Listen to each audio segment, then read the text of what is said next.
Hoje, vamos mergulhar numa história que parece saída de um livro, mas aconteceu aqui mesmo, no Brasil, lá em 1899. Era uma época em que a palavra de um homem e a honra de uma família valiam mais do que qualquer fortuna. E é nesse cenário que conhecemos Antônio, um homem dividido entre o amor de mãe e a ambição de sua esposa. A história começa num dia cinzento, quando Antônio, pressionado pela esposa e cego pelos preconceitos da sociedade, tomou a decisão mais cruel de sua vida. Ele olhou nos olhos da própria mãe, uma mulher que lhe deu tudo, e a expulsou de casa. Para ele, ela era um fardo, uma boca a mais para alimentar um obstáculo para a vida que ele sonhava ter, com um coração pesado, mas convencido de que fazia o certo. Ele a viu partir com uma pequena trouxa de roupas, sem rumo e sem amparo. O que Antônio não sabia era que, ao fechar aquela porta, ele não estava apenas expulsando sua mãe, mas também a maior bênção que o destino havia reservado para ele. Porque aquela senhora humilde, tratada como um estorvo, estava prestes a iniciar uma jornada de reviravoltas tão impressionantes que ninguém poderia prever. Esta é uma história sobre arrependimento, o poder do perdão e como a vida der formas misteriosas sempre faz justiça. Mas antes de continuarmos, se você já ficou curioso com esse começo, não se esqueça de deixar o seu like e se inscrever no canal para não perder nenhuma das nossas histórias. E prepare-se, porque o que aconteceu a seguir vai te deixar sem palavras. A mãe de Antônio, cujo nome era Benedita, caminhou por horas sem saber para onde ir. Cada passo era uma mistura de dor e humilhação. Como o filho que ela embalou nos braços podia tê-la abandonado daquela forma? As lágrimas corriam pelo seu rosto enrugado, mas em seu coração uma pequena chama de fé ainda ardia. Ela não pediu por vingança, apenas por uma chance de recomeçar. E foi então que, ao chegar a uma cidade vizinha, exausta e faminta, o destino começou a tecer seu plano. Benedita encontrou abrigo na porta de uma pequena capela, onde adormeceu, abraçada à sua trouxa. Na manhã seguinte, foi acordada pela voz gentil de um padre, o Padre Francisco, um homem conhecido por sua bondade. Ao ouvir sua história, o padre não hesitou em ajudá-la. Ofereceu-lhe um quarto nos fundos da paróquia e um trabalho simples: cuidar do jardim e da limpeza da igreja.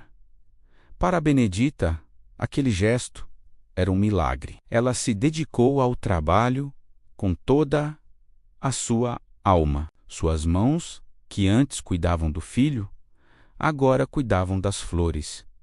Sua presença trouxe uma nova vida àquele lugar. As pessoas da cidade começaram a notar a senhora de cabelos brancos, que cantava baixinho enquanto podava as roseiras. Ela era discreta, mas sua paz interior era contagiante. Enquanto isso, na casa de Antônio, a vida não era o paraíso que ele imaginava. A esposa, agora senhora da casa, mostrava sua verdadeira face. Era gastadora, exigente e tratava os empregados com desprezo. O dinheiro, que antes parecia suficiente, começou a sumir.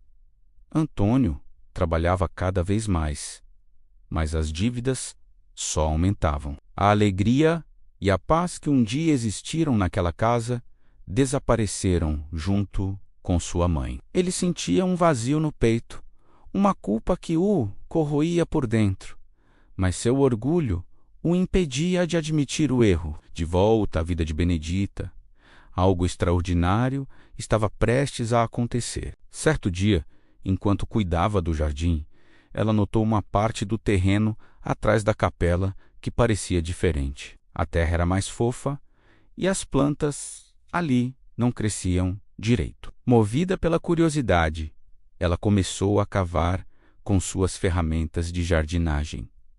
Não demorou muito para que sua pá batesse em algo duro. Com a ajuda do sacristão, Eles cavaram mais fundo e descobriram um velho baú de madeira, pesado e trancado. Com o coração acelerado, levaram o baú até o padre Francisco. Quando finalmente conseguiram abri-lo, seus olhos mal puderam acreditar no que viam. O baú estava repleto de moedas de ouro antigas, joias e documentos de posse de terras que pertenciam à igreja, mas que estavam esquecidos há décadas. Aquela era uma fortuna incalculável, escondida ali por antigos missionários. O padre, com lágrimas nos olhos, declarou que aquilo não era sorte, mas uma providência divina. Ele sabia que a fé e a bondade de Benedita haviam atraído aquela bênção. Ele insistiu que uma parte generosa daquela fortuna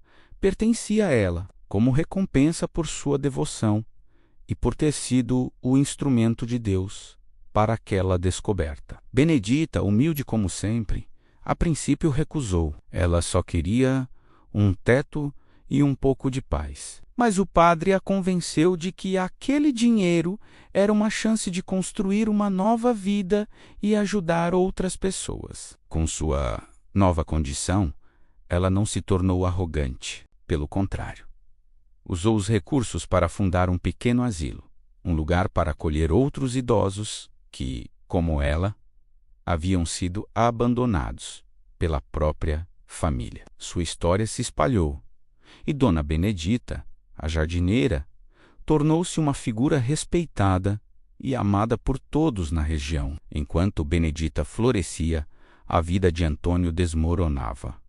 Seus negócios faliram. A fazenda, que era o orgulho da família, foi tomada pelos credores. A esposa, ao ver que a fonte de luxo havia secado, o abandonou, levando o pouco que restava. Antônio se viu sozinho, pobre e desesperado, exatamente na mesma situação em que ele havia colocado sua mãe anos antes. Arrasado pela culpa e pela miséria, ele vagou sem rumo, trabalhando em bicos para conseguir um prato de comida.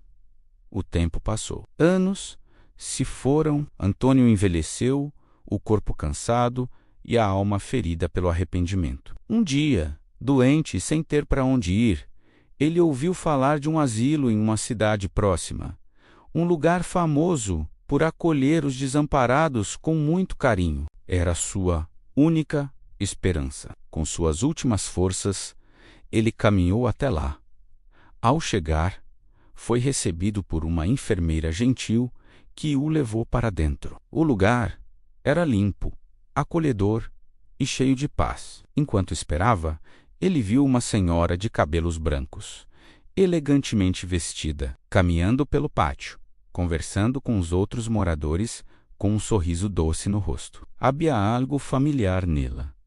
Seu coração começou a bater mais forte. Quando ela se virou e seus olhares se cruzaram, o mundo de Antônio parou. Era ela, sua mãe, Benedita, mas não a mulher frágil que ele expulsou. Era uma dama, serena, forte, rodeada de respeito e amor. Ele caiu de joelhos, sem conseguir conter as lágrimas que guardou por tantos anos. Ele não conseguia formar palavras, apenas soluços de um arrependimento profundo e doloroso.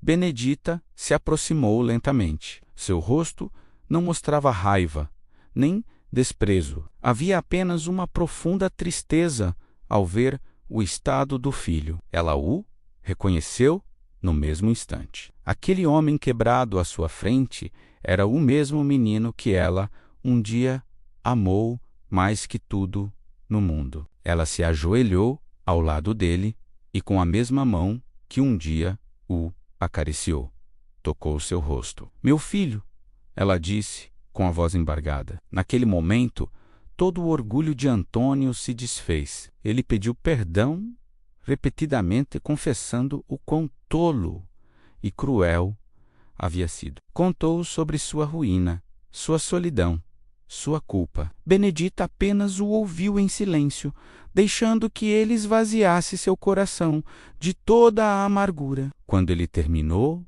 ela o abraçou. Um abraço que ele não sentia há décadas. Um abraço de mãe. Ela não o culpou, não o julgou. Apenas disse: eu te perdoo, meu filho. O passado já se foi.